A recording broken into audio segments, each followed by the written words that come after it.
Okay, good morning, everybody, and welcome to this session of our Broadband Bootcamp where you get to meet your ISPs.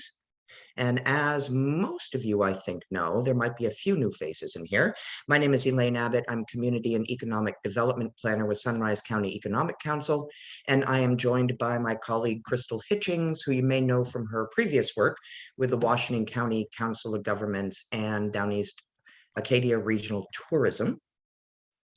So today's session, here's how it's going to work, is that each of our panelists from who we have here is Consolidated Communications and Spectrum, Axiom, Pioneer Broadband, and GWI, as I said. And so they will all be answering the same questions. But to begin with, what we're going to do is have each of them go ahead and introduce themselves, which company or ISP that they are with, and what their title is with that. So let's see, Sarah, do you want to begin? Sure. Hello, everyone. Good morning. My name is Sarah Davis, and I am the Senior Director of Government Affairs with Consolidated Communications. I live in Raymond, Maine, and I work out of Portland, Maine.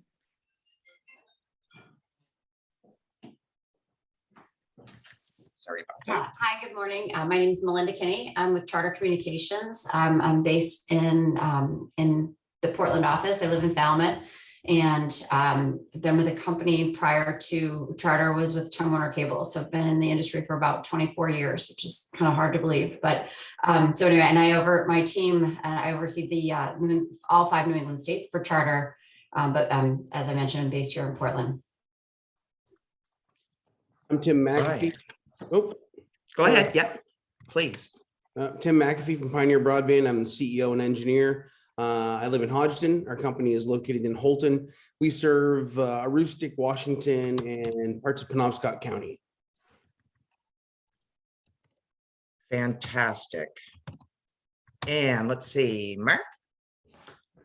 Mark Willett, I'm CEO of Axiom Technologies. We are based in Machias. I'm calling you from Scarborough, and where my home is. And thanks for having me this morning. Oh, thank you. And last but not least. Hello, I'm Karam Durdam, the President and Chief Operating Officer of GWI. Company is located in Biddeford. I live in Scarborough. Mark and I play volleyball with each other every weekend when we get a chance. Happy to be here. Thank you for having me. Thank you very much. So I just heard from our facilitator, Andrew Butcher, who had misplaced his Zoom link. So he should be joining us any moment. So what I'm going to do is I'm going to start with some general housekeeping as we wait for Andrew to join us. So there's Andrew. Here he comes. We'll wait for him to join us. All right. Good morning, Andrew. Morning. Good morning. Okay, so I just had all of our ISPs introduce themselves, their positions, and some details on that. So Andrew, I'm going to take a moment to let you settle in for a second. And I am going to go over some housekeeping items just to begin with. We are going to ask everyone to put themselves on mute as usual so that everyone can enjoy the best audio experience. We're going to ask all of you to hold your questions until the end. If you have a question that you really want to put in the chat so you don't forget it, go ahead and do that. But we're going to hold those questions until the end so that each one of our ISPs who are gracious enough to join us today have an opportunity to talk, have an equal amount of time. Today's session is going to be facilitated by Andrew Butcher, who served as the director of the Maine Broadband Coalition. In January of this year, Andrew was sworn in by Governor Mills as the very first president of the Maine Connectivity Authority. And we are super honored to have you here with us today, Andrew. So I will just hand it over to you now. Okay. Thank you, Elaine, and thank you so much for the invitation and the opportunity to join everybody. Can you hear me okay? Great. Seeing heads nod. Crystal, nice to see you. I'm so sorry to have kept folks waiting. I don't think I had the link till just now. So nonetheless, I'm sorry to have kept folks waiting. Elaine, do you want to jump right into the ISP introductions, or has everybody also done a round of introductions, and is that happening, or is that not? That's already happened? Good, great. Well, then we're going to jump right in. Really pleasure to be with you, and so glad and appreciative of everyone who's participating in the boot camp. I think we've seen in multiple places how effective this kind of engagement and education is. Hands-on, and the ability to develop these direct relationships is so critical. All right, I'm going to jump right in, Elaine. Does that sound good? So our order of introductions, this is like a dating show. Our order of introductions is going to be going through both with Sarah and Consolidated, followed by Melinda with Charter Spectrum, followed by probably, it looks like, Don and Tim from Pioneer, Mark with Axiom, and Karim with GWI.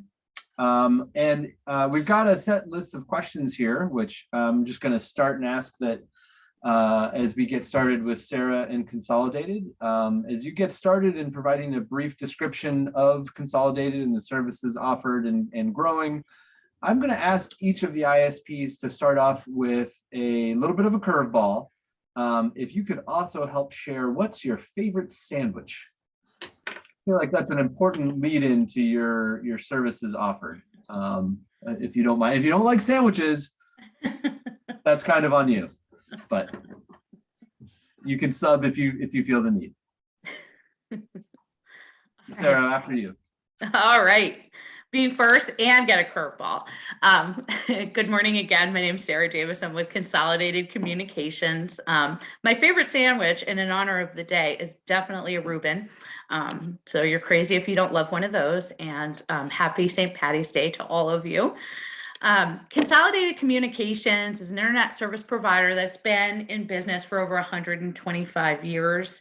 The roots of the company are back to Mattoon, Illinois, where they started as Illinois Consolidated. Consolidated currently serves most of the state of Maine. We always say from Kittery to Fort Kent. There are small areas that are carved out by other small providers, but in general, we serve most of the state of Maine. We offer voice and broadband solutions from your residential customer to your largest user. We are the 911 provider for the state of Maine. We provide the entire 911 system and backbone for all of that. We provide services to NETSI, the New England Telehealth Network. We provide services to businesses and banks and everyone in between on our carrier Ethernet network. With respect to residential customers, Consolidated traditionally has offered voice and broadband over DSL service. About a year and a half ago, we received a substantial investment from a capital investment firm and have converted our strategy to one of all fiber. We are building out fiber throughout our footprint, largely focused in the northern New England area, which consists of Maine, New Hampshire, and Vermont. In Maine specifically, we anticipate spending about $224 million to upgrade about 450,000 locations to fiber. We expect by the end of our 5-year plan, which we're in our second year of, over 70% of our locations will be fully fiber enabled. So that's who we are. Well, thank you. I know, Elaine, I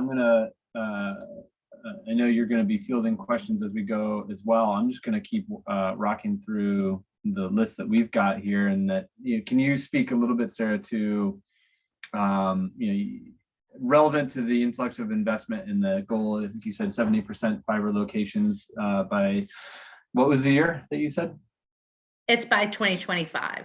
By 2025. So what, can you speak a little bit more to your approach for expansion and continual build out of networks where you are now and where you plan to be? Sure. In general, we have a three-prong approach. With respect to sort of private investment, we are heavily focused on turning up a lot of locations with full fiber to the prem service. We are building out a significant number of sort of more urban locations. I rarely use the term urban in Maine, but there are a few places like that. So sort of the larger, more densely populated areas of Maine, we're building out with our private capital investment and trying to enable those locations that have never had fiber to the prem service before with fiber to the prem service. In addition to that, in more rural type areas of Maine, we are partnering with communities, counties, other organizations to help more creative broadband solutions. In some cases, those consist of partnering with a community to build a fiber to the prem network in which they bond for and own the network, and we operate it.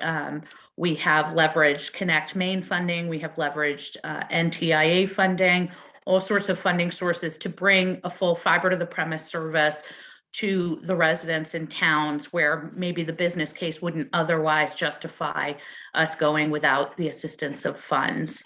At this point, we are almost exclusively building fiber. I would say exclusively, although I'm sure there are some areas where there may be copper exhaust and we may have to put in a little bit of copper, but our strategy is almost 100% fiber. That's where our focus is. We have a 50-50 meg product up to a gig product on that network. Soon enough, we will be completing some back office work to enable that to be a 2 gig product. And that network is fully scalable to 10 gigs. And for large businesses, as I stated earlier, through our carrier Ethernet service, we're nearly unlimited in the services that we can offer. Quick question for procedure, Elaine, if you wouldn't mind. Would you prefer that I hold follow-up questions till the end, or would you like me to sprinkle them in as we go and follow? I think that if there's something that comes to your mind, go right ahead and go for it, Andrew. Oh, thank you. Yeah. So, Sarah, a couple of just quick follow-ups on that. Working backwards, you emphasize pretty much strictly fiber. Are you also looking, so as a result, you're replacing all coax? And I guess a question that the team here has asked is, how are you planning to prioritize where, when, and how? So with respect to our service, we don't serve via coax. Cable companies tend to serve via coax. Our traditional roots as a telephone company built out a copper network. So our DSL service at its base level is provided over the copper network because that's what originally was built out to provide universal service in the state for what you think of as a traditional wireline telephone service. But we are replacing a lot of that copper, and I say replacing because of our regulated nature and our roots. We're not currently getting rid of any copper. We are lashing over it so that there is a fiber service available, but we are not pulling out copper. That's a question we get frequently, just to be clear. Currently, people who want the traditional landline they're used to and are really comfortable with are able to get that. What was the second part of the question, Andrew? Sorry, So I confused myself. No problem. And forgive me for lumping DSL and coax together. No problem. It's the question of prioritization, where, when, and how. Oh, yes. So with respect to our build plan, we put together when we originally got our investment and began building out, we put together sort of the basis for a build plan over the 5 years to start making projections and modeling. A lot changed from the time that happened to what's going on now. There is large changes at the federal level. There are large changes at the state level. And so largely we're trying to stick with our build plan to some extent, but we have also integrated into that a lot of work with communities. So recently, we're able to announce in partnership with the Connect Maine Authority and some other providers who are on this call that we got a large NTIA grant to build out to a significant portion of Maine. Obviously, that was something that we had to pull into our plan and are really excited to get done for those really rural areas. But there's always a limitation on how much fiber is available, how much equipment is available, and how many people are available to put it in.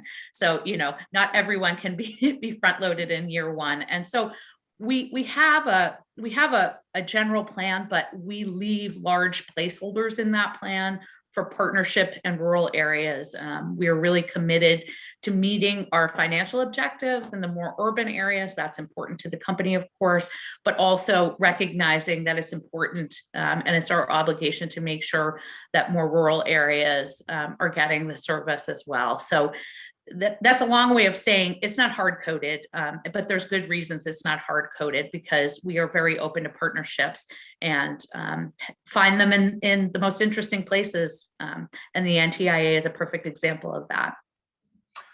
Well, and congrats to you and others on the NTIA grant. It's really huge news for Maine at large, and I think is a good reflection of how partnerships could work in the future. But I think a question that may be on many folks on the line's mind is, are there planned projects in Washington County, and how do you approach or determine expansion plans in Washington County? Yeah, so we have nothing currently hard coded for Washington County within the next year. I would say we certainly have portions of Washington County that make it onto our build plan, but nothing hard coded in the next year. We are currently in the process of completing all of our high-level vetting for our Rural Digital Opportunity Fund locations and money that's associated with that. There is a significant portion of that in Washington County. And so we are currently in the process of vetting that. I think we're about 80% done. And we are engineering the entire thing. And then we're going to start putting together a plan of how we're going to attack that and where we're going to go first. I do appreciate for those communities that are a part of that it's a little bit frustrating that they don't know right now when that's coming. But it's something that's a work in progress, and we have a significant amount of it, and it's all over the state. So it does take a lot of vetting and engineering to really understand it, and then to start to put together a plan. Additionally, it's not like most grants front loaded in the funding. The funding comes over 10 years. So it's just not possible. I mean, those are extremely rural, extremely high cost locations. It's just not possible to get that all done in a year with the way the funding mechanism is on that. So Consolidated's currently working through that. We've identified some areas such as Charlotte and Washington County that there's a significant amount, and it makes sense to put on the front end of that build, but we're still working through that final analysis. One thing, and Sarah, I don't want to detract from some of the other questions here. Just want to flag Elaine and Crystal that if has there been a deep dive or conversation around the Rural Digital Opportunity Fund, or RDOF, with participants? So just maybe I'll flag for follow-up down the road. Sarah, you gave a little bit of like a thumbnail sketch of RDOF. Yeah. I think it may be helpful to revisit what RDOF is and where it's located, because there is a significant allocation of eligible funding for Consolidated through the RDOF funding source in Washington County. And so it feels like that's a bit of a deep dive on a subject that we could revisit later or at another time, just flagging it. Absolutely. And I would just mention, I gave a sort of deep dive on that for the Maine Chamber, just to get them to understand for a large webinar they held. I'm happy to repeat that for anyone who's interested, to really kind of outline the program, because I do think it's not particularly well understood, and it is particularly detailed because it's the FCC.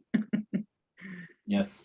Well, we can certainly, we were thinking of, well, we do have a session on how do we pay for this and funding and understanding funding mechanisms, which are coming up in, I think, April. So certainly, that's something that we can cover then. But Absolutely. Sarah, just a sort of, I want to come back to the sort of overview of the financing and the public-private partnerships that you all are trialing out with a number of different communities. Before we get there, there's a question here: before a project is considered complete, will homes be connected, or will towns still need to add infrastructure in partnership with Consolidated? And to that extent, how is the charge for the drop paid? Oh, yeah. So that's a great question. So Consolidated generally does not charge for drops. And I say generally, so I'll unpack that statement, right? In general, if there's Consolidated's a little different than other providers in that it currently has network to almost all of these locations, right? Because we currently serve as traditionally the voice provider in areas. And so to the extent that there is network that exists, a communications path, a line going into your house, we generally do not charge for drops. And we do complete those on a demand basis. We're trialing some, building them all at once, but not everybody orders service. So we are completing those on a demand basis. If you call in, we put it in. But we generally do all of that, and we generally do not have additional charges. There are two major scenarios where there will be additional charges, and that is when poles are required, which is the same for anything. If you were putting in electric service, if poles were required, you'd pay for poles. And then when conduit needs to be placed for the fiber service on private property, on your property, if there's conduit that needs to be placed, we're going to have you do that. It doesn't make sense for us to dig up your yard and get all the easements and stuff. It's easier for you to just do it. You put in the conduit. We'll take on the money for the drop in the conduit, but we will not actually put in the conduit. So we do all that end to end. It becomes a long conversation with people because people don't always know. And one thing we regularly tell people, we will not direct bury fiber. We don't think that's a good practice in Maine generally, with frost heaves and all sorts of other things and the susceptibility to fiber. We will ask that conduit is placed just to protect that asset. So Sarah, we're going to be running tight on time, so I'm going to bundle Sure. maybe three questions here. You mentioned in your overview the type of public-private partnerships and bonding relationship that you all are embarking upon with a couple communities. Can you kind of walk through that again? And Sure. as you also wrap up, can you clarify how Consolidated is going to be participating in the Affordable Connectivity Program and any final advice you might have for communities? Sure. And I'll try to be really quick. I know we're short on time and I want everyone to have an opportunity. So in general, every partnership method is different. We sort of take the area as it is. As I said earlier, we are not a greenfield provider. Right? We have 144 central offices throughout the state. We generally start our service at our building that we own and out from there. So our network, we have an existing network footprint, if you will, and we generally build out from that footprint. And so each area is completely different. We do not have a traditional this many dollars per passing is what we're willing to assume, and that's what we'll spend on you, and take a road miles times dollars calculation. We have to look at the whole area, what may be needed for upgrades in the core of our network, in our central offices, power upgrades. We sort of look at all the costs and what that network needs, and each area is going to be different. But when we do partner we've done a variety of different models. In New Hampshire, we've been very successful with the bonding and public ownership model. I think we're up to like 27 communities in New Hampshire that have engaged in that, very rural communities. We have done other places. Frequently, I go to really rural areas and they don't want anything to do with either owning or operating a network. And in those areas, they're willing to help us with grant funding, and then we tend to own and operate the network and provide the community sort of pricing, indications on what pricing will be, and indications that will give everybody service, we'll build the drops, those kind of things. So there's really a variety of different models. We are not entrenched in one or the other. I do get asked, we generally don't participate in open access networks. There's a variety of reasons for that, but maybe a code we crack in the future, not one we currently participate in. I'm sure I missed some things, Andrew. Was there something I should supplement there? No, lots of good and rich stuff I'm sure, for follow-up. I think the only thing I'll just sort ACP. of ACP. Yes, so Consolidated is participating in the ACP on March 1st or 2nd. I think the first might have been a Sunday or something, but we began participating in that. We converted our EBB participants to the Affordable Connectivity Program, and we fully participate in that and offer that on all of our services as is required. Wonderful. Sarah, you've talked fast and covered a lot of ground. Thanks for getting started and kicking off. I too want a ribbon. We're going to shift gears, and Melinda, I'm going to come to you with Charter and Spectrum. And if I could ask you to kick off both with your preferred sandwich and a brief description of Charter, Spectrum, and services that are offered. Okay, great, thanks. Thanks for, again, the opportunity to be here. I think grilled cheese is probably my kind of standard go-to. There's really not much food that I don't like, so that's kind of a hard choice, actually. I work for Charter Communications. We operate in 41 states. We've got about 53 million homes and businesses that have access to our services and manage about 750,000 miles of infrastructure nationwide. Boiling it down to Maine, we provide services to 294 communities. We have in Washington County, we serve 23 communities. One of them, a project that is underway, is the town of Robbinston. We are actually building a fiber to the home network to about 212 homes and businesses in that community. And as I mentioned, that project is underway. But overall in Washington County, our network is available to about 10,300 residents and businesses. And so that's kind of the universe of folks who have access to our services in Washington County. I think, okay, what was the next part of the question, Andrew? Just overview of services offered. Yeah. So, and then our service offerings. Sorry. Yeah. So we provide your traditional video cable service, as well as obviously broadband services. We offer a 1,000 by 35 uniformly for residential services right now.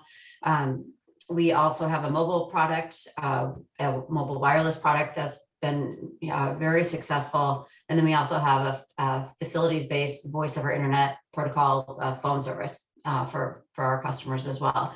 And then on the business side, we offer similar to Consolidated, any range of whether it's a direct fiber connection to provide any amount of broadband services that a business would need, down to like a small in-home business. So we have a very scalable network in that respect.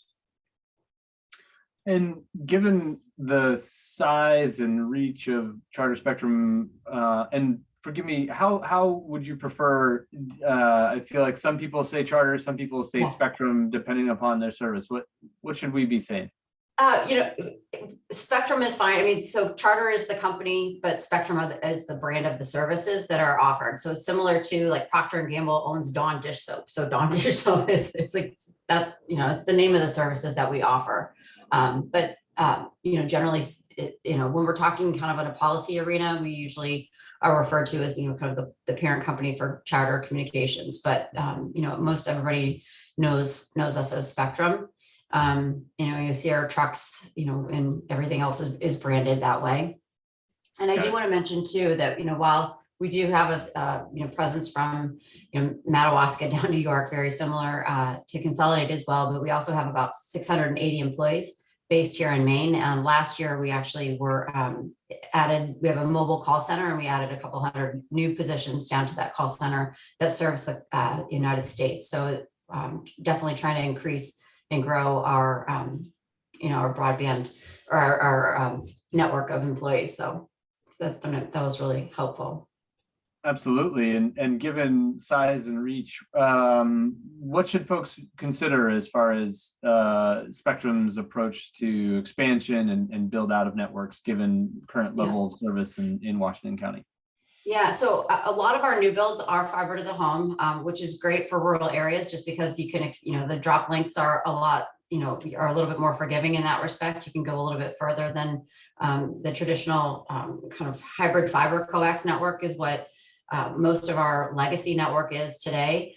There are plans to expand and basically drive fiber deeper into the footprint. The company's is making announcements around that, and plans to start kind of doing those upgrades starting like next year, which will offer gig symmetrical services on that legacy network. But like I said, most of our new builds are fiber to the home, which we can offer 1,000 by 500 services over that network. You mentioned Robinson in the introduction, and 10,000 premises in Washington County. Are there new builds getting planned in Washington County that folks should know about? So basically Robinson is a new community for us. So that's pretty much the one big project that's happening. I'm not aware of any other, other projects that are in the works at this point. We've got a significant amount of conversations happening with a lot of the communities across Maine. We've actually since August, since the ARPA funding has come about, we've entered into 12 agreements with local communities. We've got conversations with about 80 different other communities just to utilize that funding for really some projects are as small as 6 homes to do an extension to help round out the unserved areas, and some are a couple hundred or so. So we're definitely engaged in a lot of those communications. So the question that we were asking Sarah, are there, as you upgrade legacy networks and replace DSL with fiber, how do you plan to prioritize unserved and underserved, and sort of the question of where, when, and how? I guess I'm not, so prioritize unserved, like within Maine or just in general? I think Crystal and Elaine, I'll take your guide. I think it's really limited to, I think, focus on Washington County. Yeah, Okay. we are, yeah. Yeah, so I mean, I think, like as I mentioned before, if we're looking at projects, even if it's a community that has our hybrid fiber coax network, most of the times what we're doing now is we're doing those extensions for fiber to the home extensions with those areas.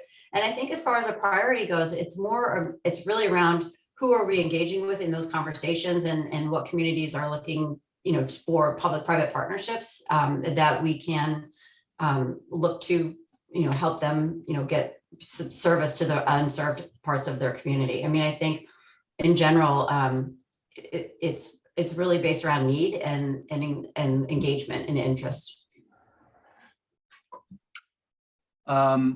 Thanks. I'm seeing a little bit of chatter in the chat. And Elaine, I'll just let you either ping me or jump in if there are questions that should be placed in amidst some of the preset questions. Does that sound good? Melinda, you've spoken a little bit to it as far as planned projects in Washington County. Anything else you would offer as far as how you approach or determine expansion plans? Yeah, I think there are a lot of opportunities, and I think as evidenced by this session here today, right? There's a lot of funding out there, and I feel like we've Charter's participated in Connect Maine. We've on our own we do significant investments to expand our footprint and our reach every year, usually around to the tune of about 7,000 new homes and businesses. We're in the process of lighting up Newburgh, Swanville, and Etna. We just did fiber to the home extensions in those communities, and so I think it's these public-private partnerships are really, in our mind, really helpful in really getting to that last mile, and so and really helping these communities get get the services that they need for folks. I think that's one of the things that is really important for all of us. And I think we all want the same goal, right? Whether we compete against each other, but I think ultimately, helping the governor attain the goal of connectivity, I think was it by 2023 might be a little lofty, but I think, I think we're all on a good path to get there. 2023 is very lofty. Or was it 24? 2024 was plenty it's aggressive. Still lofty. It was plenty bold. So on that front, since you're talking about it, how does Spectrum work with communities who need to fill a financing or infrastructure gap?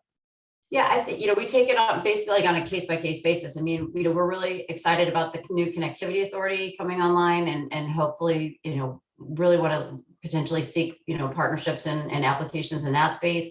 whether it's helping, Charter does do a contribution for all of these projects. And so, whether it's, $2,000 or $3,000 per passing, it just depends kind of on, as Sarah mentioned, there are a lot of economics and factors to consider, but definitely Charter contributes a portion of the build cost. So then we basically go out, we figure out what the, kind of what's the project area, what is it going to cost, how much can Charter contribute towards the cost of the project, so what's that delta, and then, do they have ARPA funds, are there county funds, what do we need to do to work, to help them kind of fill that gap to make the build successful. I think you've kind of already referred to it, but since it's an explicit question, I want to make sure I'm capturing it. Before a project is considered complete, will homes be connected, or will towns still need to add infrastructure in partnership with you? And how is the charge for the drop paid? So I guess just a question back to you, when you're saying like when the project is complete, I mean when the build is complete, then obviously we start lighting up addresses and we'll turn on kind of like a node by node or like a rolling activation for customers. Generally, if with a fiber to the home, you can usually do an extension of around up to like 1,000 feet, but I think it depends on where that home is located. Is there underground trenching that needs to happen? Is there, but when we do a project, especially for these particular, like with these, whether it's a federal funding or, rounding out all the unserved areas, we factor all of that into the cost of the project so that we don't have that particular issue as much as we would on kind of like just a normal, kind of a one-off line extension. So the build cost and the drop are all included as part of that project cost. I'll leave it, Elaine and Crystal, you have to let me know if that's if that's speaking to the nature of the question that you all crafted. I'll let Crystal answer that one. I'm not sure if it's totally speaking to it. Okay. If everyone feels like that question has been sufficiently answered for them, then I would say yes. Well, it also sounds like that's the type of question that may be a good area to refine and drill into within the course of some of the educational activities as to, how to ensure as ISP partners are engaged that the full scope of a project is fully considered. It seems to me that's the intent of the question. Yes. Oh, go ahead. Go ahead, Melinda. Oh, I was just going to say, so what happens is, we provide an address list, or we get an address list that is pulled from the project, right? And then we work, we collaborate with town, we work with them and, let them take a look at that and say, okay, are we missing anything? And then we go back and refine that list and make sure that everybody within the scope of that project area is included. And so we get the town or the municipality sign off on that as well, so that we make sure that, like I said, that everybody's included that they want to have included. Thanks, Melinda. We're gonna wrap up here in just a quick second, and Tim, I'm gonna come to you as we do so. Melinda, can you speak to how you all are participating with the Affordable Connectivity Program and any final advice you might have for communities?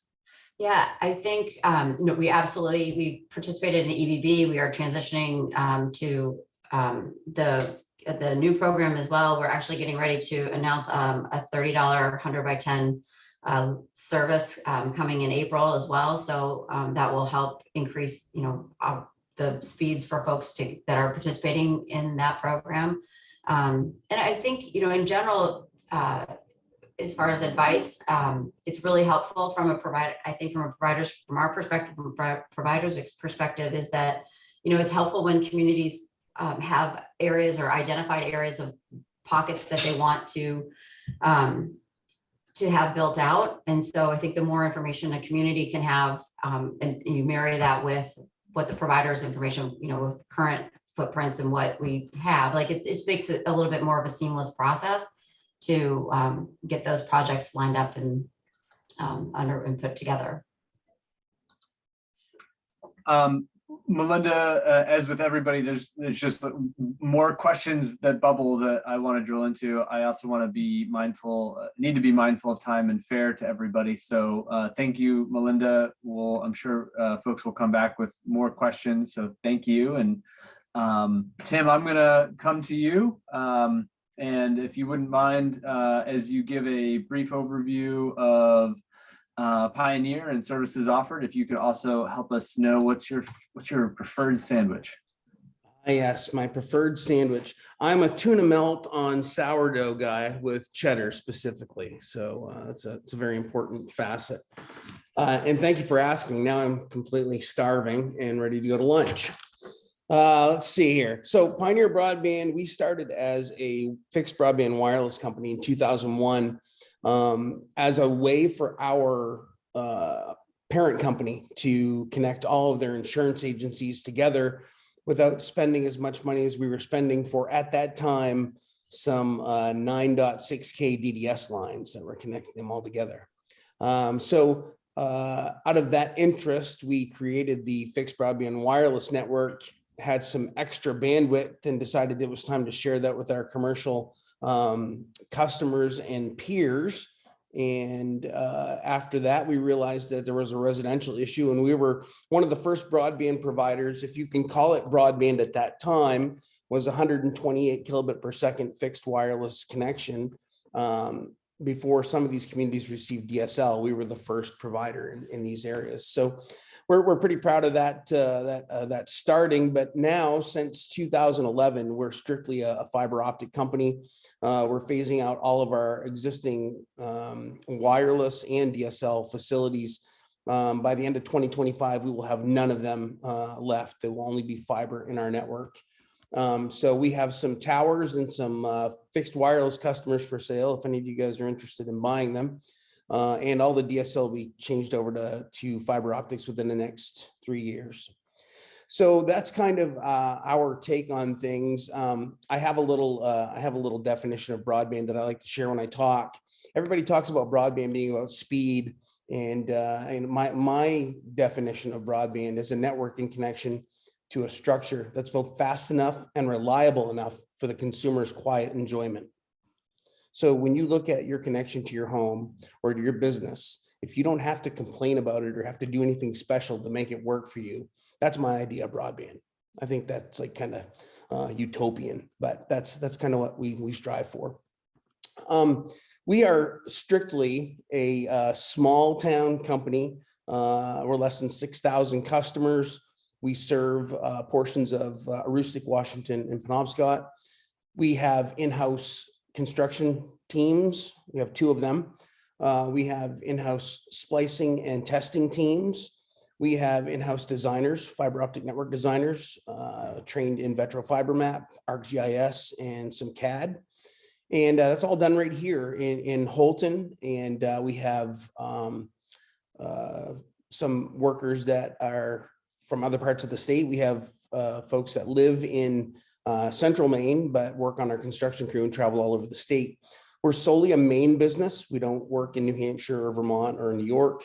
And that was what allowed us to buy into fiber optic construction crew, because the folks that we have hired were working in New York, where there was so much broadband money that they were driving to work for 40 hours in New York and then coming home. And it's not much of a life to live on the road when you've got to travel for 8 or 10 hours each way to your workplace. So when we started with the Baileyville and Calais builds for Down East Broadband Utility, the construction company that we had decided that they wanted to double their price and was going to sink our project. So we decided to invest in construction on our own in order to make that particular thing work. And so having in-house construction has been a real good thing for us. We do break, fix, repair for other ISPs as well as ourselves. And we do some work for other companies and other organizations that want fiber built. The rural aspect of where we come from here in Houlton and Southern Aroostook County, that's what we concentrate on. We concentrate on rural fiber optic builds. We invest heavily in our own network. We're a growth company, So there's a certain percentage of our revenue that we put back into growing the network. We have fiber optics to every home in the town of Holton. Almost all of the homes in the city of our town of Hodgson. We just got done building 3/4 of the city of Presque Isle. We built Calais and Baileyville to every home in Calais and Baileyville for Down East Broadband Utility. We bought a cable company in Sherman and Stacyville and ripped out all the old cable TV copper back in 2008 and made that all fiber optics. So everything we do is fiber optics. We just finished testing this winter in our lab here in Holton. We finished testing Adtran's XGPON product, which is going to allow us to offer 10 gig service to homes and businesses that require that. So far, we don't have a lot of people that require it, but we are ready to deliver that service as they need it. We've been delivering PON, GPON for a number of years here. 100 over 100 megabit per second symmetrical connection is $59.95 from Pioneer. That includes all fees and taxes. We are doing some RDOF. Yeah. Sorry, Tim, I don't want to cut you short on RDOF. And I do want to, you're answering several of the questions on the list so we can keep flowing, but I also want to flag that I found that most humans in the world are not familiar with what GPON is. Okay. If everybody's here, then we should, by all means, we can pass it, but you may want to, if you're emphasizing that, you may want to give a little bit more of a technical description. Certainly. GPON is gigabit passive optical networking, which means that we're going to have a fiber optic strand that goes between your home and a central office or head-end serving facility that requires no active electronics in the path. So all the active electronics are going to be at the head end or at the central office and at the customer premise. So unlike other technologies that may require amplifiers or cabinets full of equipment to be powered up, with GPON, we don't have to have that. As long as the central office and your facility have power, you should be able to continue using your broadband connection from us. So that's GPON. XGPON is an offering of the same thing, but it offers 10 gigabits per second instead of 2.5 gigabits per second, which is available on GPON at this time. Right. I think that's helpful. Thanks. Sorry, I didn't mean you were just getting into your RDOF presence, and I'd encourage you, if you want to start flowing into approach to extension in particular and expansion in particular in Washington County. And yeah, I think that seems to be natural. Yeah, thanks for slowing me down there. I have a tendency to want to get all, I'm pretty excited about what I do, so I'm sorry. All good. So our approach to expansion, we want to continue building as much fiber optics to rural areas as possible. That's our big focus. We want to make sure that every home and business has the availability of a fiber optic connection. We also have the philosophy that every home in a community that decides to invest in broadband should have access to that broadband. All too often, upgrades and expansion projects don't go far enough out into the community to serve everybody. And that's understandable. As a business owner, looking at expanding services to places that don't have high concentrations of customers is a near impossibility and a great way to ruin your business. But if communities are investing in fiber optics as an infrastructure and we're going to be a service provider, we encourage them to put that pathway and make it available to every constituent so that we can serve them. So we tend to do that in our own builds when we pick a town to build with our own money, and we like to push that approach on other communities that are doing it from a community investment standpoint. Good, better, and different. That's our philosophy, and it's really helpful in rural networking because the people that are on the fringe outside of the DOT compact or outside of the main proper of a community get left behind, and they're out there at the edge. I mean, they're at the edge of they have an offering probably that may be too far past the physical limitation to be something that's enjoyable, or they're using satellite, and all satellite communications, with the exception of, the newer Starlink stuff, is really kind of a frustrating thing. So we like to make sure that they get the availability that the people in the middle of the towns have. So that's kind of what we strive for. To that extent, to ask you the same prioritization question, you've emphasized the changing of prior services and upgrading to fiber, and focus explicitly on fiber. To your point regarding the more remote and underserved premises, how do you approach that prioritization? And I would ask you to sort of bundle that with a question of, how will you work with communities who need to fill the financing gap to address those kinds of priorities? And again, I don't think I've heard if you also could speak to planned projects in Washington County, that would be helpful. Certainly. So we are, sorry, I lost my place in my own document here. So when it comes to replacing certain technologies, we're going to prioritize that with the busiest of our facilities.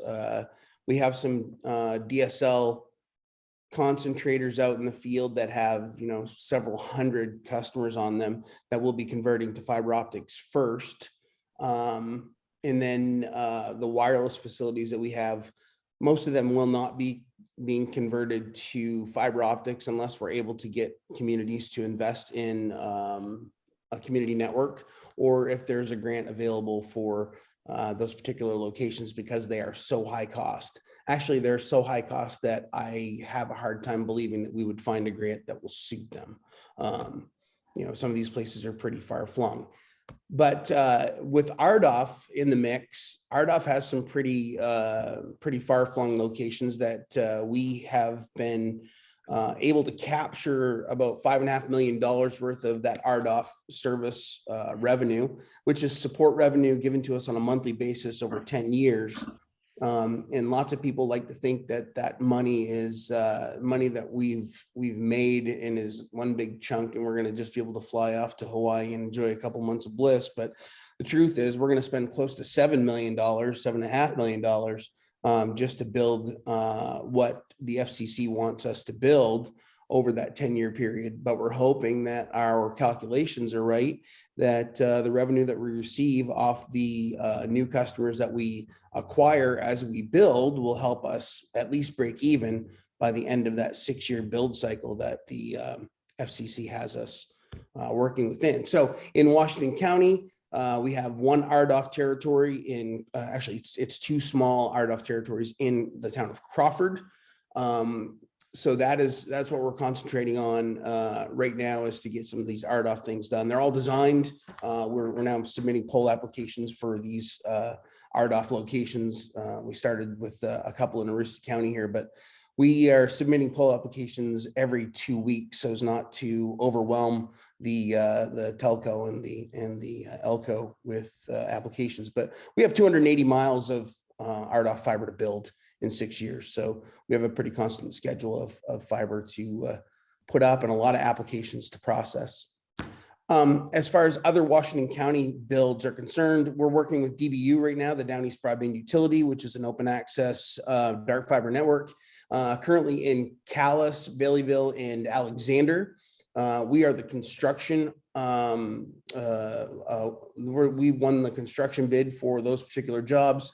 Calais and Baileyville are of course done. Alexander is in the process of being built, as well as Indian Township. I forgot, Indian Township was recently added to the DBU family of communities.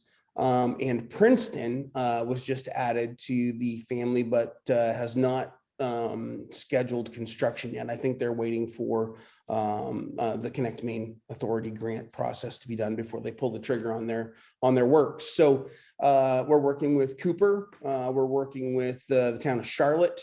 As far as funding is concerned, we're helping them with grants.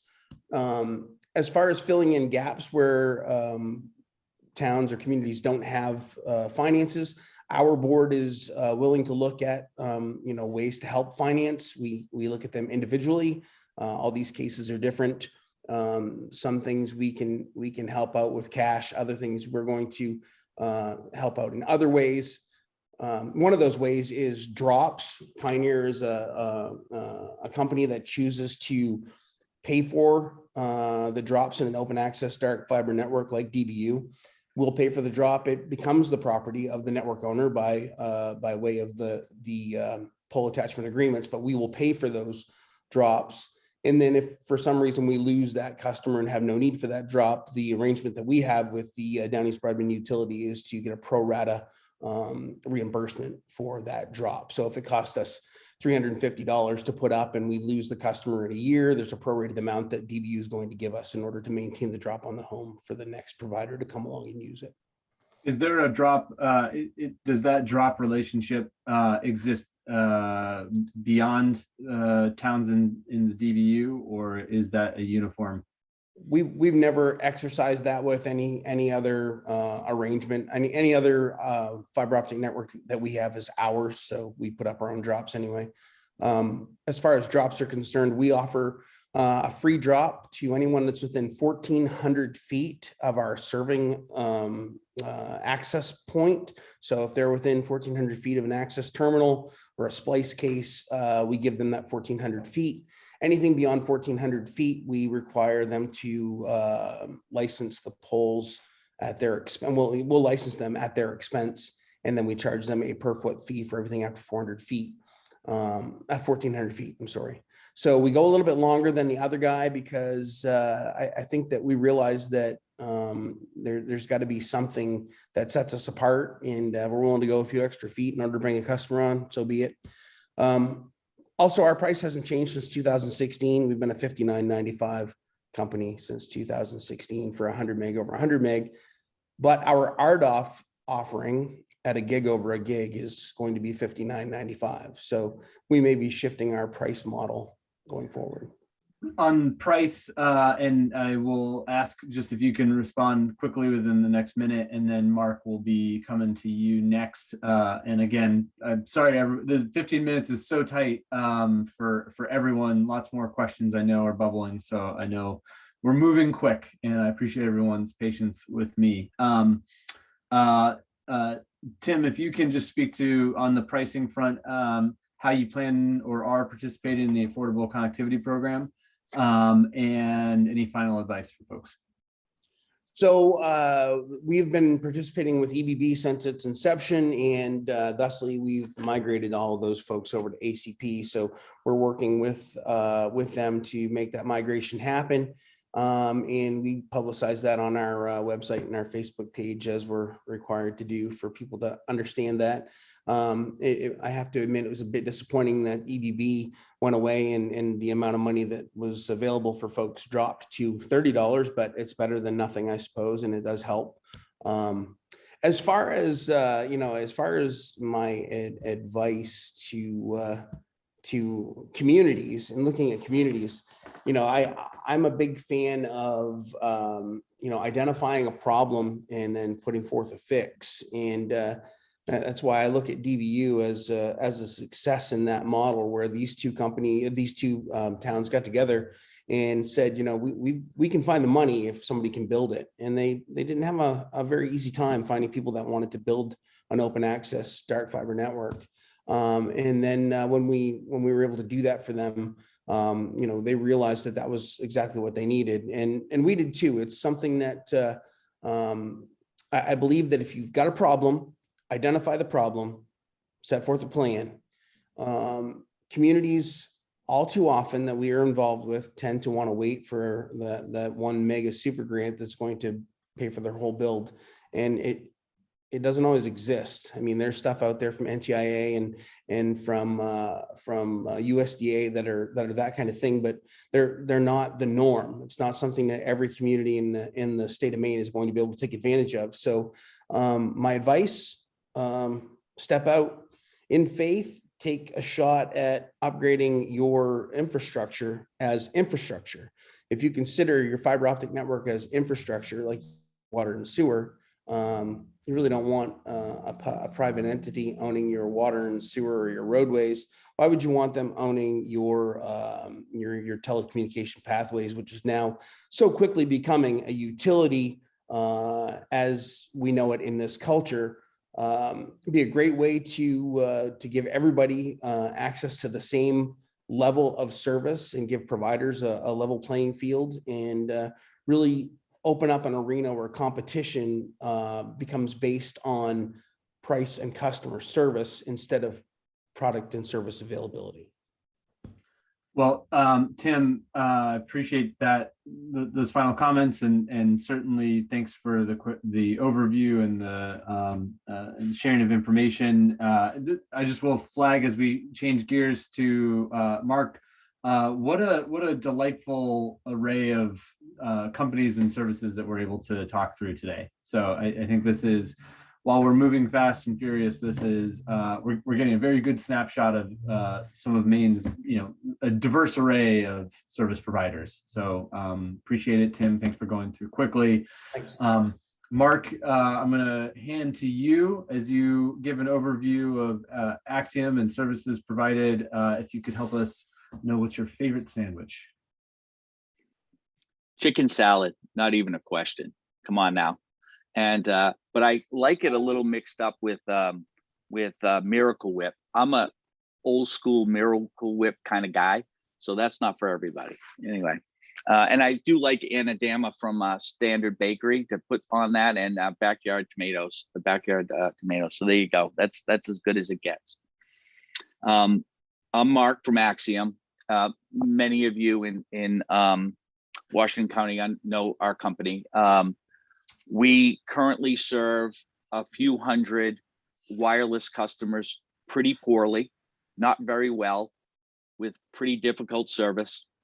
We also have a couple of left of DSL sites in Washington County that still serve customers. And we are really have converted, as most have said, to fiber optic work. And we have a number of sites in either operational or going to be operational in the next year or two with fiber optic networks that deliver a gig over a gig to every home, and are capable of delivering a 10G over 10G, which is 10,000 megs over 10,000 megs to every home, available, not every home, to some homes, available to those communities. So we're building networks that are, relatively speaking, future-proof, like others have spoken about. We are in the midst of doing more and more conversions away from the wireless network and the DSL networks. We recently replaced 2 DSL networks with a CARES Act grant that provided funding to serve East Machias and Whiting, or parts of East Machias and Whiting. We have a USDA grant that was awarded that's serving Roque Bluffs on the other side of Machias, and we work with Machias Savings Bank to build out a fiber network in downtown Machias, in a place in downtown Machias. So we take all comers, and we work in a variety of ways with different communities in Washington County, but that's our current footprint. It's kind of all over the place. But slowly we'd like to build out fiber optic networks as we move forward. I'll let you direct my questions. How about that? Mark, or I can talk for about 60 minutes, and people who know me know how obnoxious I am. So I'm going to try to be careful. You're flowing great. I appreciate it. You've spoken a little bit to it, just in the evolution of services provided. Could you speak to approach for expansion and build out? Yeah, I think that this year we are hyper focused on completing or getting everyone in Washington County a fiber connection. With the current providers that are all sitting at this table, or us individually working to expand our networks as fully as we can into Washington County and completing a Washington County build. I'm now working on a variety. I'm talking with a variety of communities around that, and I think that for all of the communities or all the people on this call, they need to be thinking about who they want to work with and how they want to engage particular providers to get service, because now is the time. And over the next couple of years, it's going to be extremely important if you want to have strong community engagement to get your communities activated. It was a challenge to build the network that I built in East Machias and Whiting, because there was little community involvement in those builds. And we'd like to change that as we move forward in Washington County and do more like we did in Rogue Bluffs, where there was heavy community engagement. And it's going to be, once it gets built, once USDA gives us the money, it'll be nice to get that built out. So we'd like to continue to expand on that network sort of hub that we've created from our headquarters in Machias, and keep building out fiber. And we'd like to be able to do that. And I think your next question is, how the hell do you do that? Did I say health? I didn't mean health. How the heck did you do that? And the way you do that is with a sort of a three-legged stool, I think, which is you just need to build, for all the fancy people in the room, a capital stack, right? You need to build a variety of different levels of funding to try to create the right mix to get things built in an economical and affordable way, while allowing the ISP to also make a profit at the end of the day.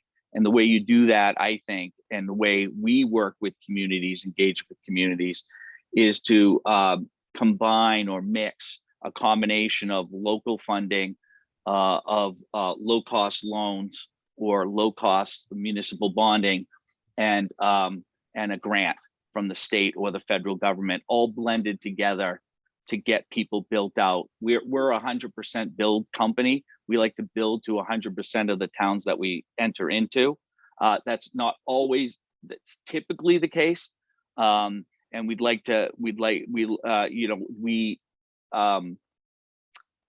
and I say typically because the CARES Act funding didn't go far enough to build out all of East Machias and Whiting. So we'd like to complete those projects, and then we'd like to continue building out. But typically we build to 100% of homes in whatever community we're building into. Got it. That's so when you say 100% build, you're saying all homes within a community that you're engaging with. Yeah. And just to clarify something that you said earlier, because I think you said that you working towards ensuring that every home in Washington County is served by fiber in the next year. Is that what you said? And if Yep. so, can you specify a little bit more? Yeah, I think I think we're thinking about something in the $20 to $30 million range to serve every home in the county that's not currently being served. And we will obviously have to work around all of the other providers' various projects that they've got going on. And we'd like to build that capital stack and get Washington County fully served. This is I don't know. I like to swing for the fences. I'm a home run kind of guy. We were part of the NTIA grant and we were excited to be awarded through the NTIA. We've been excited to be awarded through USDA on a number of projects.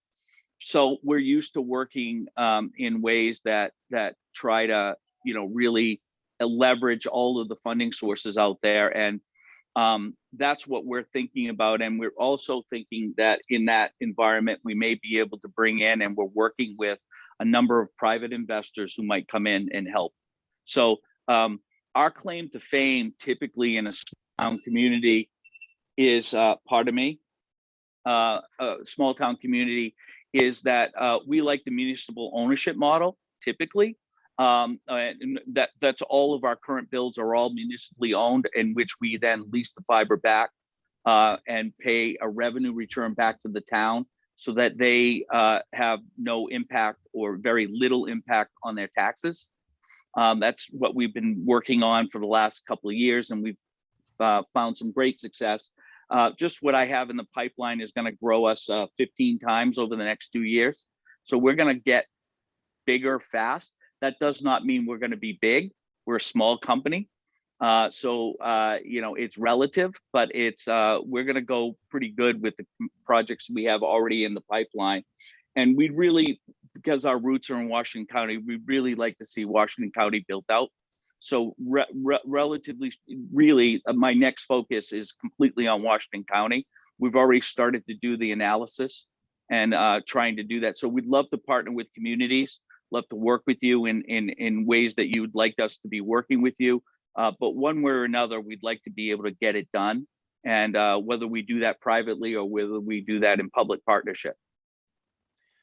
So, Mark, you've spoken to some of this, and again, being mindful of timing and recognizing that while a relatively specific question, it's sort of been posed to others as well. When you talk about 100% build, could you also speak to charge for the drop? Yeah, we don't charge for drops. I mean, I just think especially during the construction period, we usually find the money to be able to give everybody a free drop. And so that's our objective. We want to create, we want to lessen the barriers as much as we can. As far as barriers, we've spoken a little bit about pricing of services. We've gotten some others have provided specifics as to pricing of services. If you want to run through that quickly as well and talk to how you're anticipating to participate in the Affordable Connectivity Program. Typically, and each town can bang us around a little bit. So we have a variety of rate groups depending on the town. But typically we're at $59.99 for 50 over 50, $64.99 for 100 over 100, and $109.99 for 500 over 500 typically. But that can flex. We're pretty open to discussions with towns and what makes sense. Oh, and we, I don't know if anybody else had this problem, but we were in the midst of applying for and had gotten a preliminary approval for EBB, and then they switched the program. So now we're in the midst of preliminary approval and approving to get ACP. So we will be an ACP provider in all of our networks moving forward. I'm waiting for the final, I don't know, whatever the federal government's doing, but waiting for that final approval now. Got it. Appreciate that, and appreciate the waiting game with the federal government. Feels like a big part of what I do these days. Mark, as we change gears, and Karim, as we look to come to you, Mark, any you've spoken a good amount as to sort of a long-term strategy in the short term for Washington County, and some regional success stories, but if any final advice? Better get busy. This funding is going to be used one way or another, and at the state level. By the way, and if you don't know Andrew, you need to get to know him. You need to hug him. You need to send him messaging, because he's yes, Andrew, and he's yeah. No, the state's going to be deploying a significant amount of capital over the next couple of years, and if Washington County wants to participate in that as fully as I think they should, they need to really bear down, create broadband committees within each of your communities, engage your select boards fully from the beginning, and make sure that you are ready. And frankly, what's happening today needs to happen fully in each of your communities, which is you should be talking to each of your current incumbent providers and then determining whether or not that's a good fit for you, or whether or not you want to work with another provider to come in and deliver the kind of service that you want. I think all of the providers on this call, and I know all of them and they know me, are willing and able and would like to see rural Maine get built out. Thank you, Mark, for that. And while I always appreciate more hugs in my life, I'm never going to turn down a hug. I am a hugger. I think the more important thing is to do exactly what folks are doing today, which is you know, what we're seeing time and time again, and Maine is getting acknowledged nationally, is that where there are engaged and equipped and informed communities that are driving the process and engaging with private partnerships, that's where there's this sort of very real and important momentum that enables the right kind of infrastructure development. So the very process that folks are doing right now, and that sort of speaks to the nature of this boot camp, I think is exactly what speaks to a formula for success. But I'll still take hugs. So with that, Mark, thank you very much. Karam, coming to you next as you give an overview of services of GWI and services provided. Please also enlighten us with your preferred sandwich. Well, one of the services we provide is free hugs to all customers. We do that on a regular basis. We bring flowers, all sorts of goodies, but it only happens once a year, and we have to tranche it like any good project.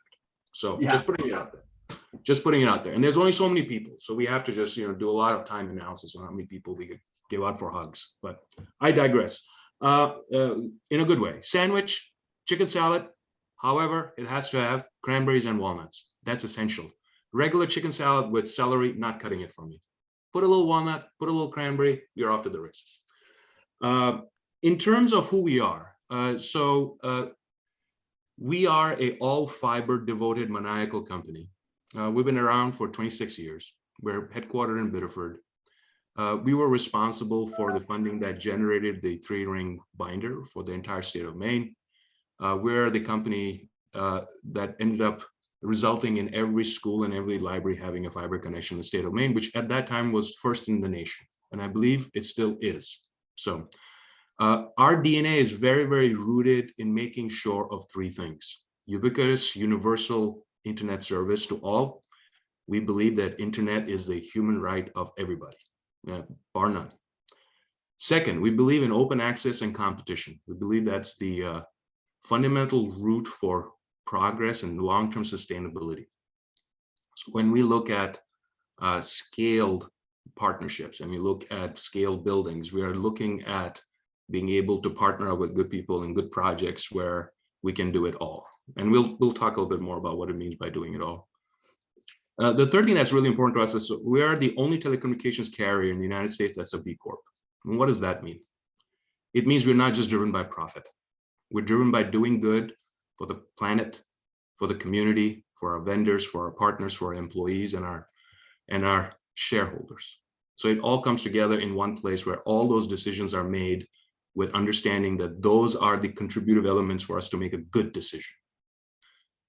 Other people who are B Corps range from Patagonia to Ben & Jerry's to Danone to a whole bunch, but we're the only telecommunications carrier in the United States. So we're fairly proud of that. In terms of the products, similar to our brothers and sisters around this virtual table, we can go up to a gigabit. You can go up to our website and check things out. We are capable of multi-gigabit, but we are all fiber, symmetric, and speeds are guaranteed. And why do we think that? Similar to as was discussed, resiliency is important, robustness is important, reliability is important. So in the last 10 years, we've only had one outage. It lasted 15 minutes and not one of our customers saw it. And that's the kind of reliability you want to be able to have if you're building a fiber network. Because at the end of the day, as Tim suggested, it is the customer experience that is paramount and it needs to be, well, bulletproof.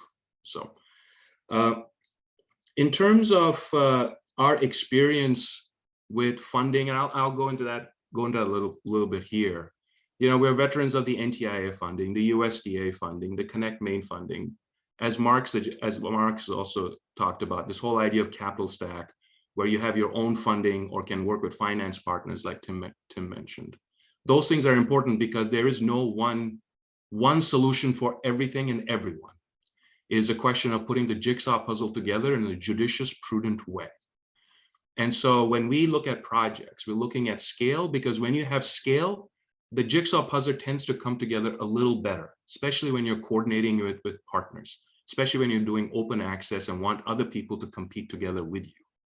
So stitching that whole fabric together takes time, takes energy, but we believe it's important because we believe to our core that if a community is getting public funding, they should own the public assets and marry that up with private expertise.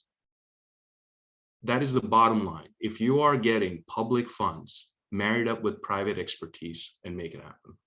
And those are various shades to that, various nuances to that. And that's why it takes energy and time and for us to lean in together with those communities. But that's the driving force for us. We do have copper DSL customers, just like Tim had mentioned, we have them, and we're looking at how do we convert as much as we can or all of them to the fiber networks. We are a maniacal believer that what our generations and our children's generation need is fiber networks, bar none. And they need to be affordable and available to everybody. So when we go in and we do projects, everybody's getting it. When it comes to drops, yeah, so up to 400 feet, you don't have to pay for it. After that, depending on how long is your driveway and how long your dirt road is, we'll work with you. Similar to the comments made by other colleagues of mine over here. Yeah, we're not doing direct burring. You need to protect it. It's your asset or the asset of whoever is owning that, right? So you want to be able to do the conduit. But if you have a 1.5 mile long dirt road at the end of it, we'll work with you and make sure how does that happen, right? Like our friends over here, we were part of the EBP and now the ACP. We're an approved vendor. The subtle difference that I may suggest is that in our offerings, we do not offer a special tier to those that may not be as blessed as us. It is the same tier and you get a subsidy on it.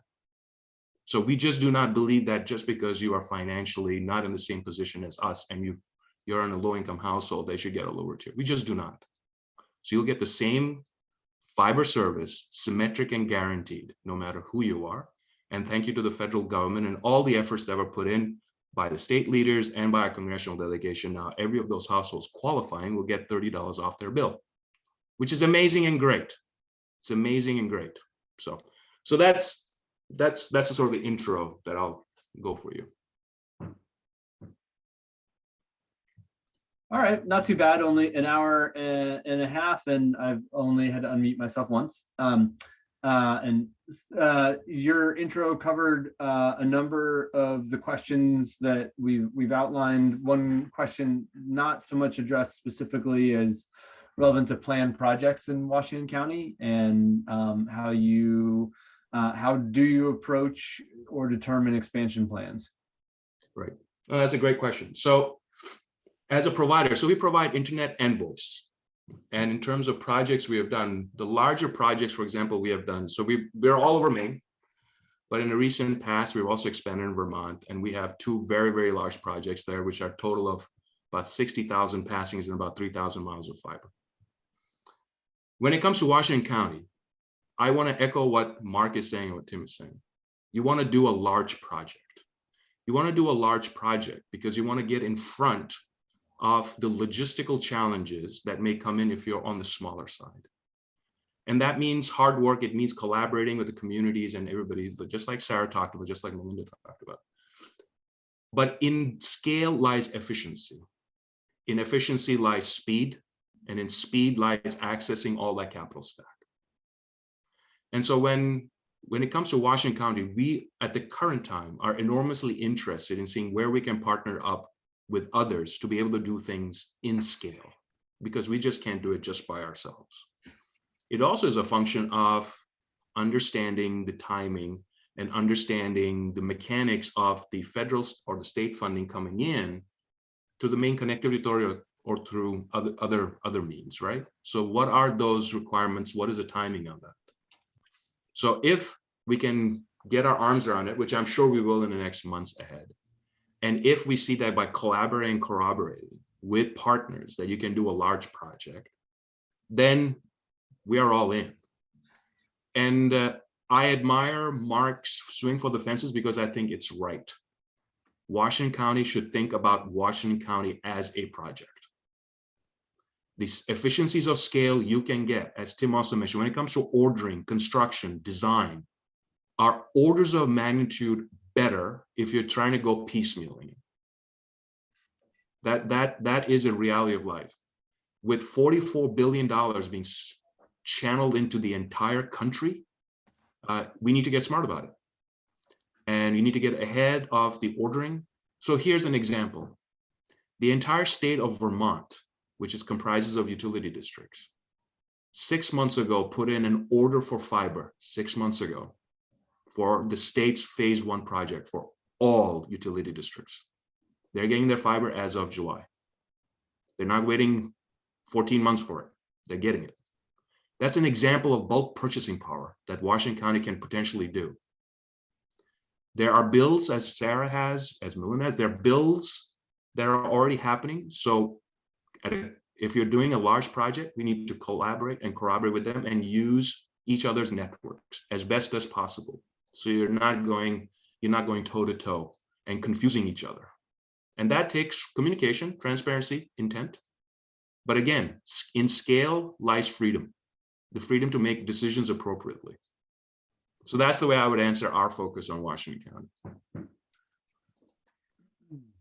So, and I appreciate that. You've already talked through drops. You've kind of just referred to a case-by-case capital stack financing with communities.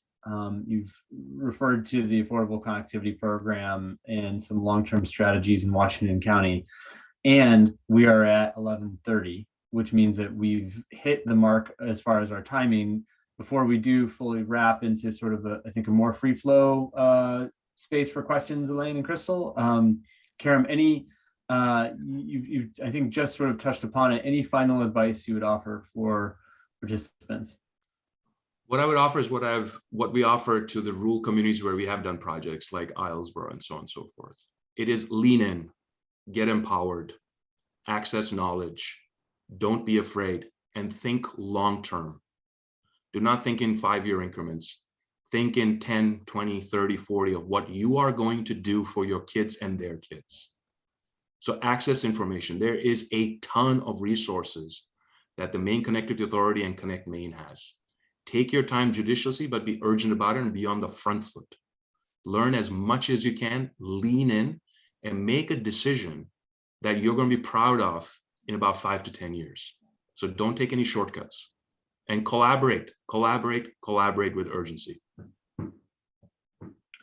Well, amen to that point as far as collaboration, and thank you. I want to extend thanks as we wrap up this portion to all of the providers that just did a extremely fast lightning round and deep dive of their services and a number of nuanced issues, technical, policy, financing.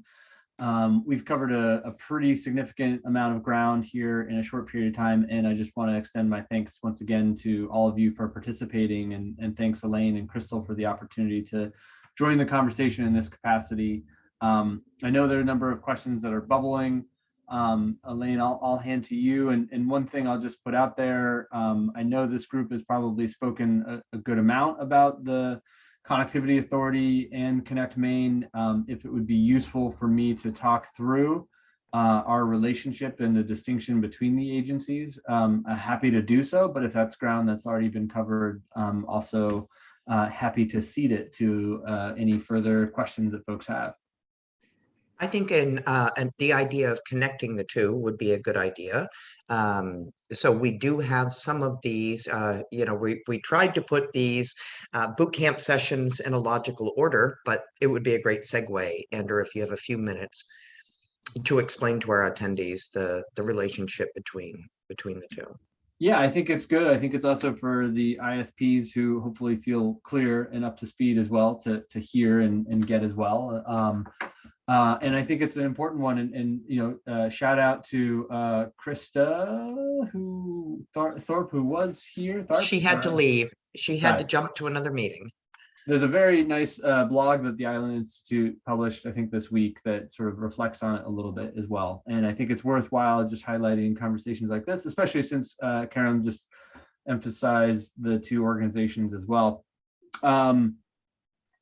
So as folks know, the Connectivity Authority, we collectively put in motion last year to be fundamentally more proactive with a more diverse set of tools to address our connectivity challenges. It was bipartisan legislation that the Broadband Coalition and many of the folks here were supportive of, signed into law in the summer of last year, and incorporated shortly thereafter, with a board developed and staff brought on board at the end of last year with me as employee number one. And so, the emphasis was that we need to be more proactive and not just purely responsive. And we needed to be, as a state, in a position to be able to receive federal funding with less constraint and more intentionality as to where we deploy federal investments. So the Connectivity Authority was developed, collectively in partnership with Connect Maine to serve as that more proactive resource. And as we get started, and granted, there's a good amount of work to do from an organizational development standpoint, but as we get started, our fundamental commitment has been to get money to work. Hopefully folks have seen we allocated $10 million to Connect Maine for the spring 22 grant round, which I believe closes next week. So if folks are working on your grant applications or you've got questions, I strongly encourage you to do so. That is the sort of first set of funds that will be flowing from the Connectivity Authority through Connect Maine. And, we're working pretty closely with the Connect Maine team to get to a place of full alignment and integration. The last mile grants program offered through Connect Maine will be administered through the Connectivity Authority as of this summer. And the tremendous work that's been done with that was pursued with the NTIA grant, of which several folks have referred to, also will be transitioning to administration by MCA later this year. MCA will also become the primary contract holder for the Vetro fiber mapping platform, which for anyone who's pursuing a grant knows that that's a primary starting point. So the Connect Maine team isn't going anywhere. The Connect Maine institutional knowledge and capacity will be aligning and integrating even further with the Connectivity Authority. And, I think should folks feel that there's two different entities to be able to engage with, to an extent that is true at the moment, but we are in lockstep as far as how decisions are made, how planning is embarked upon, and how investments are deployed. Connectivity Authority board meetings are the first Friday of the month. We had a meeting 2 weeks ago on March 4th, where we talked through the general plan for the first tranche of federal funding through the Capital Projects Fund, which is our award through the Department of Treasury, explicitly allocated through the American Rescue Plan for broadband. And we are going to be expanding upon and adapting a last mile grants program, as well as pooling resources for a proactive public-private partnership model. So those programs are getting designed and submitted to the federal government for us to be able to access. And, I think probably one of the most important things to emphasize is that we are incredibly blessed to be able to receive this influx of funding from a federal government standpoint. It will certainly do more than we've ever been able to do before in the past. It will not solve all of our problems. It will require public-private partnerships, and it will require a level of engagement and participation at a regional scale. We are continuing to invest in the community-driven model that is embraced here, in particular with a focus on a regional scale of impact. So anyway, that's more than you probably wanted, Elaine, but I feel like a helpful bit of context, hopefully, for folks, and I'm happy to respond to questions that folks may have. That's fantastic. And what I was going to do, Andrew, before we jump onto that, I wanted to ask, let's see, it was Melinda had to leave from Charter Spectrum, had to leave. She dropped her email in the chat in case any of you want to reach out to her directly. And so I wanted to ask Karen, Tim, Mark, Sarah, if you would do the same thing. If a community wants to reach out to one of you, who should they contact? What email? Who should they contact?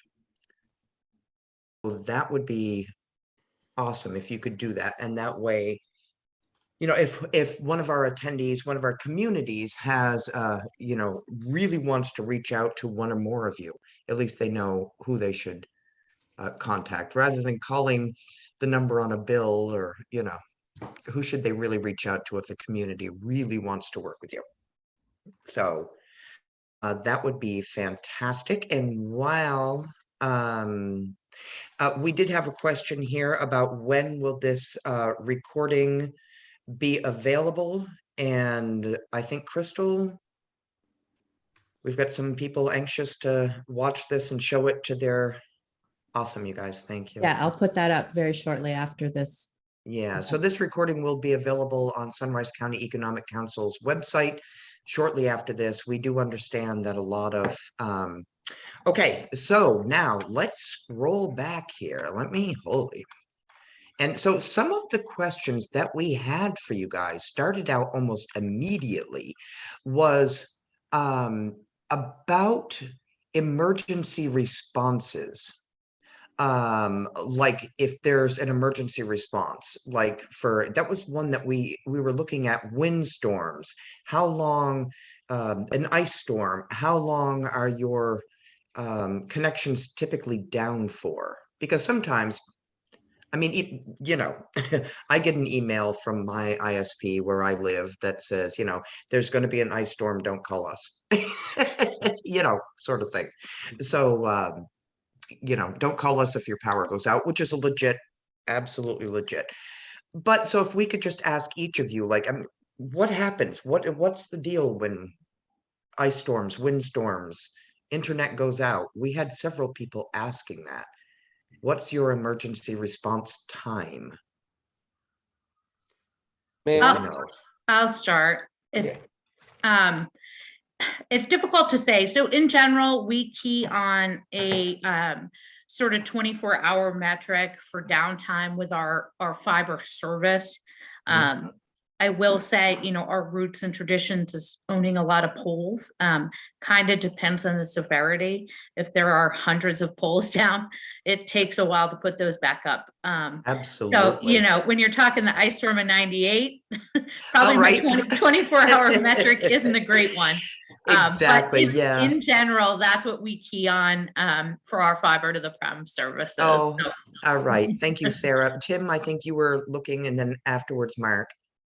Yeah, one of the biggest things, and I think that a 24-hour response time is fabulous. We like to try to do things quicker than that when possible, but of course that's a great metric to look at. The biggest thing is safety, right? So when there's a pole that's broken or laden with ice, we as communications providers in the communication space cannot touch our facilities until the electric company has cleared the facility, right? So we can sit there and hem and haw and pace all we want, but until the supervisor from that crew of the electric company says this pole is now safe to touch, it's been cleared of voltage, do your own checks, now you may step in and do your work, we can't do anything until they're done. So in a major disaster, you know, that's a very important aspect of restoration. We can be there with line crews ready to go, but until the area is safe, we can't touch it. Exactly. Mark, did you want to follow up on that, or? Sure. Or I Karen? mean, bottom line is 99.9% of the time, you don't have to have the kind of emergency response that we're discussing. So let's just be clear. These are one-off big events that nobody can predict, and every company does the best they can to get people up to service. It's back up. It's more likely that a impaired driver is going to run into a pole and knock that single pole down or create an issue where something's fallen down. In most cases, fiber optics is extremely durable in comparison to the electrical service that's up there. And so it might actually be working while it's lying on the ground. And then it's really just up to the operator to get it back up as soon as that pole is cleared for to be allowed. Most of your problems happen from the drop to the house.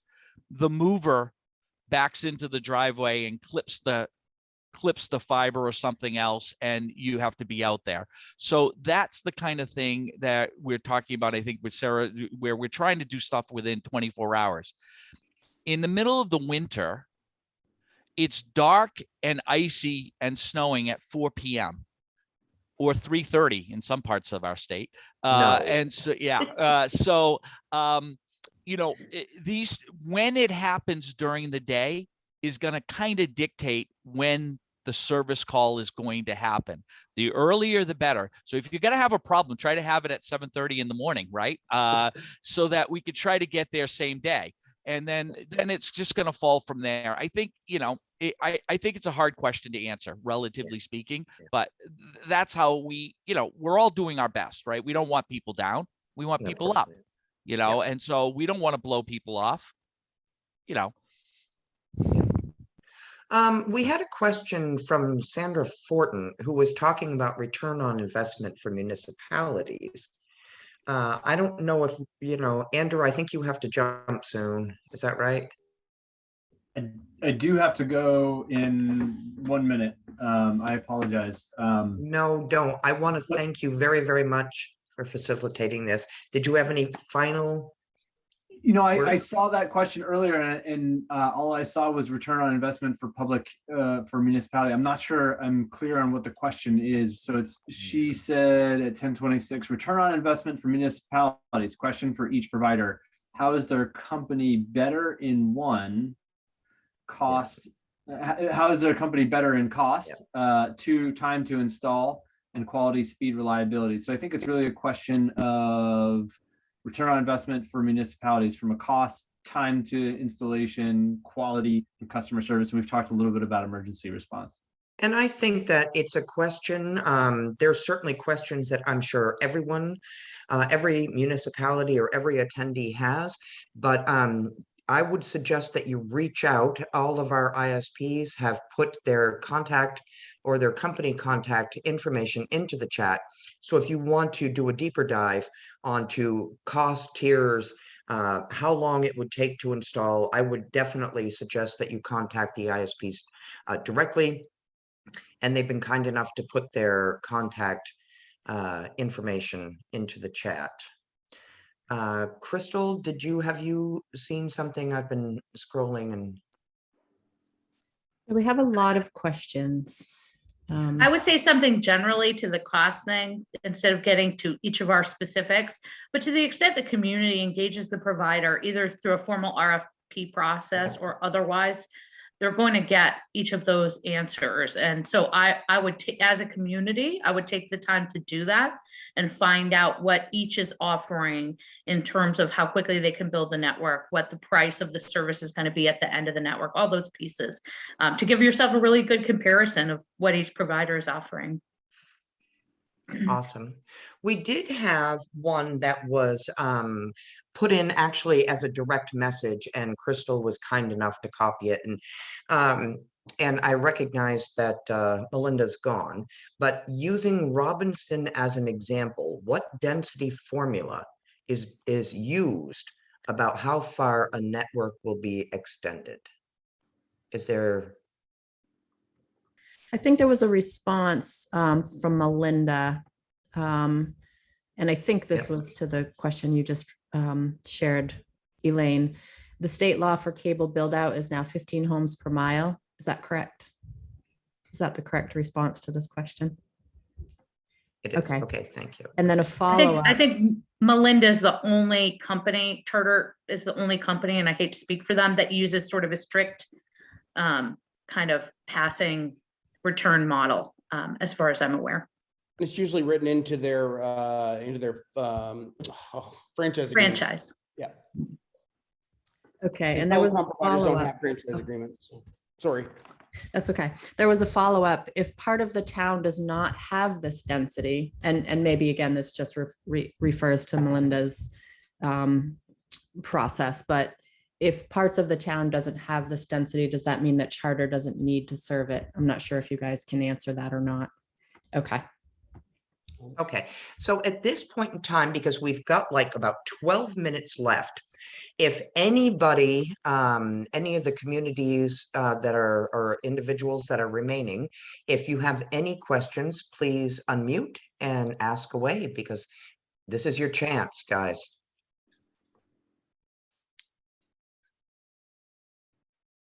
Nobody? Well, this is Jean. I don't have a question. I have a dream. And after hearing all of these really, really great presentations from companies, I like Karim's idea of companies collaborating in Washington County for a big grant request to build out Washington County, which is the poster child for rural broadband, because it'd take one company forever to do that.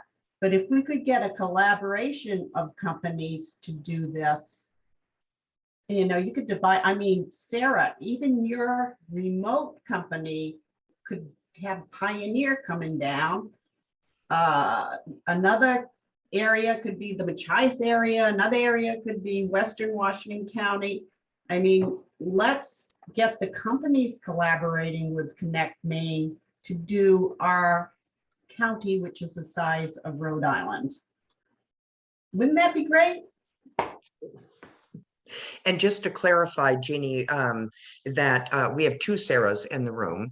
And so Sarah Davis from Consolidated, I don't think she was referring to your remote. I think she was talking to Sarah Strickland, Yes. or referring to Sarah Strickland from the Greater East Grand region. So that's pretty remote too.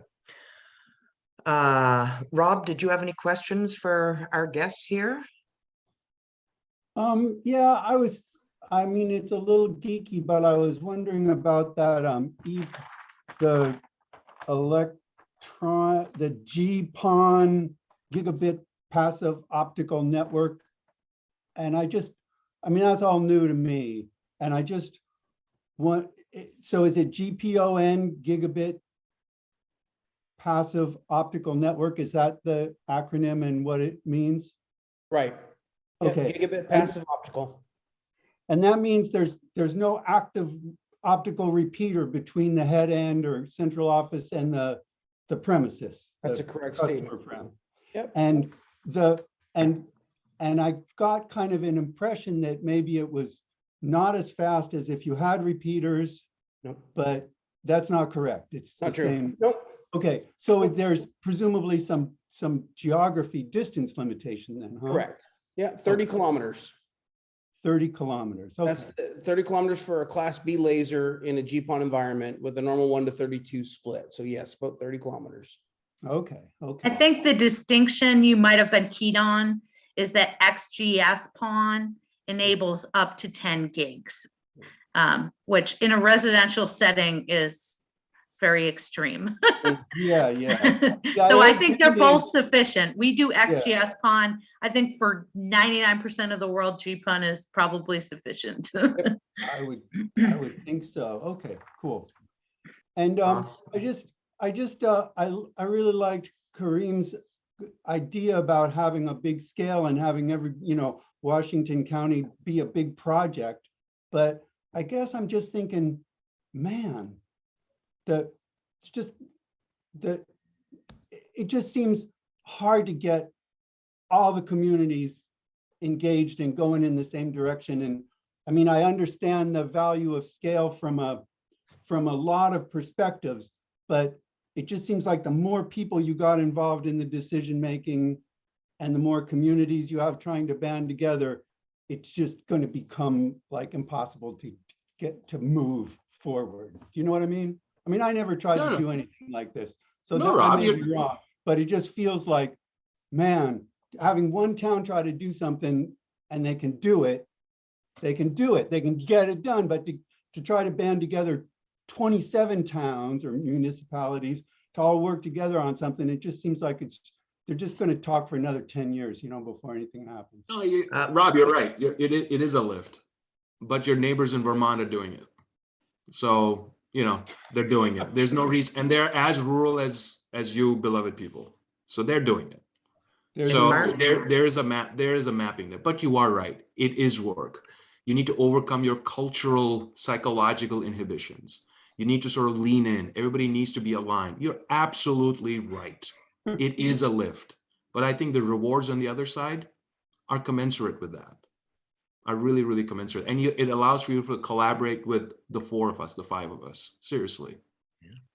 Seriously. Mark, Yes, it is work. We all It is work. approach the project really literally as one project. So Because they ordered all the because- fiber optic media cable for the whole state. It's already done. It's already has a delivery date. This is in Vermont. Well, in Vermont, yes, but they're starting to do that, right? So they're going in phases. So there's Okay. 3 phases. They're going all in phases. So they're about 2 years ahead in terms of maturity when it comes to thinking on things on a statewide level. Yeah. But look at the advantage of doing things in scale is that Sarah's company is doing an RDOF build. It's huge there, right? Tim is doing the same. So you already got places that are getting activity, that they're going to get the builds. My position and GWI's position is it'll be great to collaborate with them at that scale. So you do the whole thing. Yeah. Now, Right? Mark, rather than leave pockets and take another, like you're saying, 10 years, but And let's not forget that the Washington County Commissioners have quite a pocket of money. How much is it, Elaine? 6 million. Yeah, that they are sitting on. They are not convinced about broadband, I'll tell you. They are not convinced about it. But, that would be such a good way to approach it because they serve the whole county. As we, honestly, as we have about 5 minutes, I'm going to take about 15 seconds to say, this is a common a thread, Jean, throughout Maine, is that the county commissioners are loath or hesitant to spend these funds on broadband. But Mark and Tim also wanted to get involved in this conversation a little bit. So go ahead, Mark. I would only say that working regionally is a challenge. And I've died on that hill several times. So I understand your point of view. What I was trying to make as a point to the group was, this is the time. And if you are not able to build out the whole county, then this is really, you need to strike when the iron's hot. So I gave that as an inspirational wording, not to say that you have to do it entirely as a group, although that I think Karen's point is right. And I know Tim is here also, but Tim and I and others are building, or everybody here is building town by town. And each of us has a relatively interesting approach to how you do that.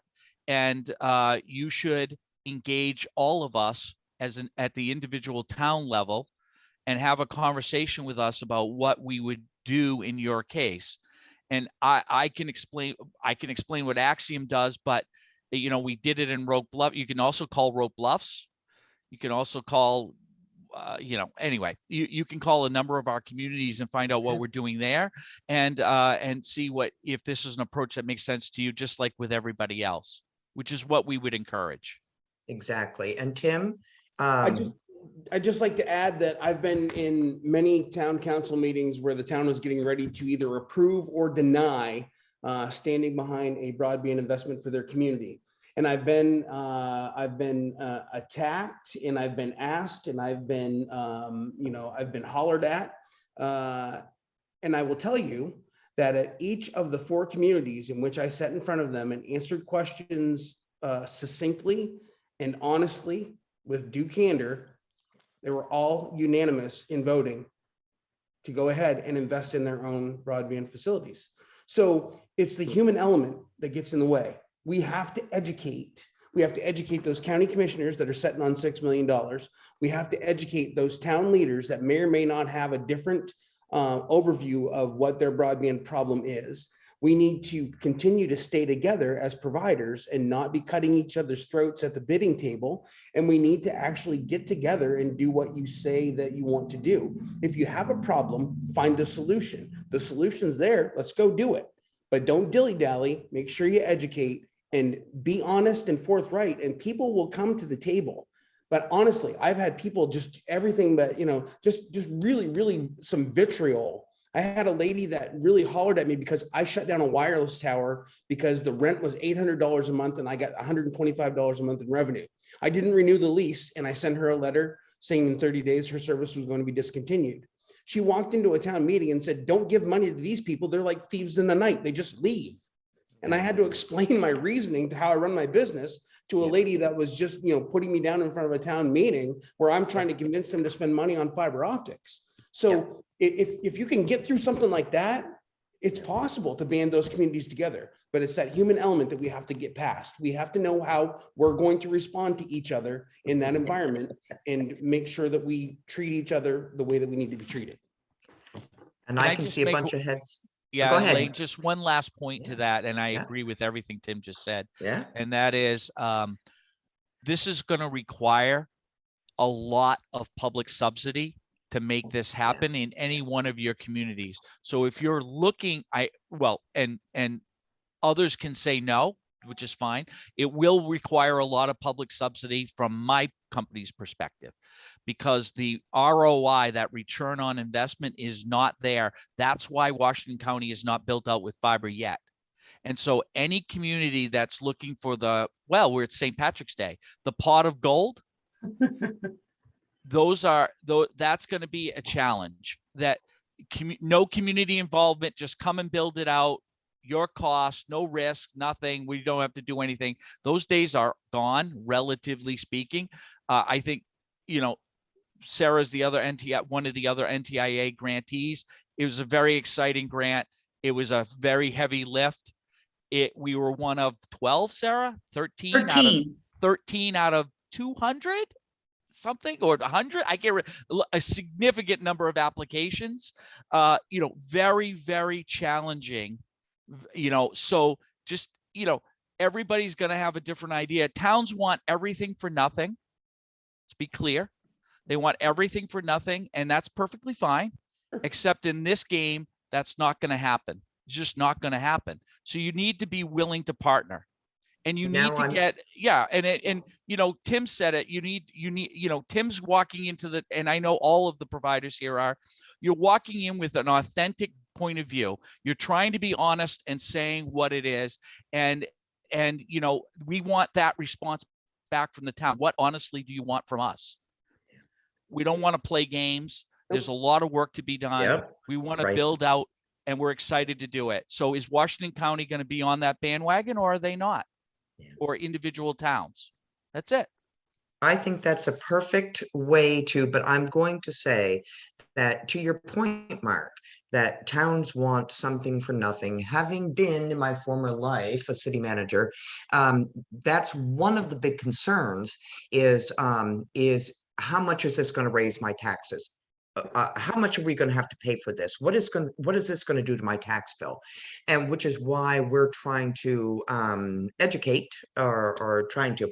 So to wrap this up, first of all, before you guys disappear, because you might have interest in this, and for all of you, our next session is next Thursday, March 24th. Is that right? March 24th.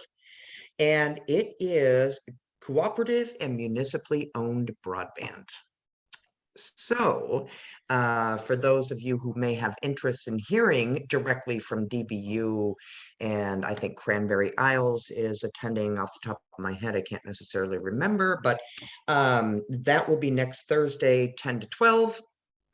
And all of our recordings, as Crystal just dropped in the chat, all of our recordings from our previous boot camps can be found on our website at Sunrise County Economic Council. I want to take this moment to thank Karen and Tim and Mark and Sarah and Melinda, who had to bail, but that's okay. And I want to thank all the rest of you for hanging in here, Ken and Robert and Simon and Sadie and Angela and Debbie and Sandra. Some of you have been long-termers here and hang right on to the end. So thank you so very much, all of you, for your time and your expertise.